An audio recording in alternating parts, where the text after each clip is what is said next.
না না, কি হয়েছিল? আপনার স্বামী ফায়ার সার্ভিস কর্মীকে মেরেছে, সেটা একটা অভিযোগ। না, ও কাউকে কিছু মারেনি। ও তো বলছিল যে হতেই পারে, এটা সব মিথ্যা কথা। হ্যাঁ, এখানে দাঁড়ায় এই বিরিয়ানি আর মানে ওয়াইনের মতো খাইতেছে। তো আমার সেন্টি আমার সবসময় এখানে অ্যালার্ট। সেন্টি আয়া হেরে কইছে আপনি তো জানতে দাদা আমরা ইমার্জেন্সি গাড়ি যে কোনো টাইম বেরোতে পারে, আপনি সরেন। হ্যাঁ কইছে পরে যাবো। তারপর 6-7 মিনিট পরে আবার কইছে কইছে পরে যাইতাম না। তারপর আমি আইসি সামনে, আইসি পরে আমি তো কিছু সেন্টি গাড়িটা আমার ফার্স্ট টাউনের সামনে ইমার্জেন্সি গাড়ির সামনে ওহেরা কইছি স্যার হে সরে না আপনার দায়িত্ব ঠিক আছে। তারপর আমি গিয়ে কইছি যে দাদা আপনি হাতে সরেন, জাহান থেকে উত্তর দিচ্ছে আমার। তারপরে আমি তুমি কি কইছো জানলার সামনে গেছি ওরা এই দেখেন আমি খুশি মেরে দিছে। হ্যাঁ যে গাড়ি ভিতরে বই খাইতেছে গরু তুলছি আমি, ওই দেখেন আপনারা দেখবেন, ওই দেখেন ফটো গাড়ির ভিতরে বইবে, ওই দেখেন বিরিয়ানি মাংস খাইতেছে।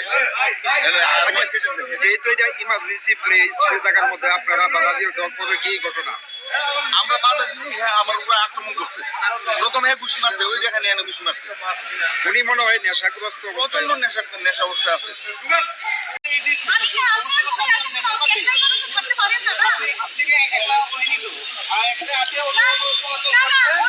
মহিলা পুলিশ আছে সঙ্গে নিয়ে যাবে আপনার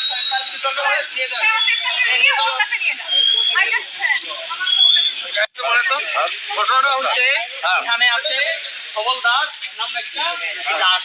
হ্যাঁ, সে আইসে আমার গাড়ি ভেঙে দিচ্ছে। আমার একটা ফোন আইসে, আমি কইছি আমি যেতেছি না। হে কইছে এখানে গালি গালাজ আমার ঘরে গালি গালাজ এন হে সে মদমত্ত অবস্থাতে আছে। কে এখানে যে অন ডিউটি নামটা একটা লেগে আছে।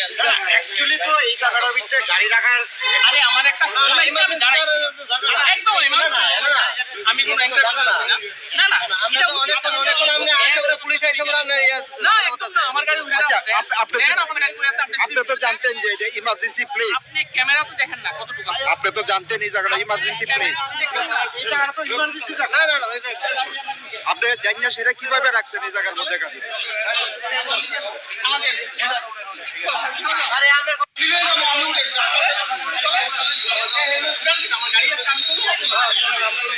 আমার গাড়ি আছে আমি চলবো।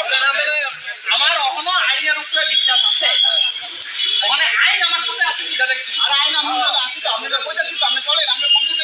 একটা কথা, আপনি গাড়ি ফটো তোলার গাড়িটা মানুষে আরে এটা আমরা করবো না, আমরা জানি তো এখানে পুরো আমি নিব পুরো তুলে গাড়ি করতে না। আরে আমার গাড়ি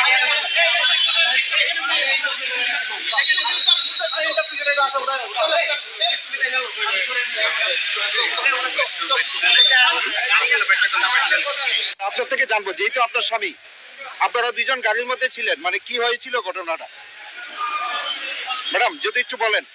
no comments, thank you very much. না না, কি হয়েছিল? আপনার স্বামী ফায়ার সার্ভিস কর্মীকে মেরেছে, সেটা একটা অভিযোগ। না, ও কাউকে কিছু মারেনি। ও তো বলছিল যে হতেই পারে, এটা সব মিথ্যা কথা।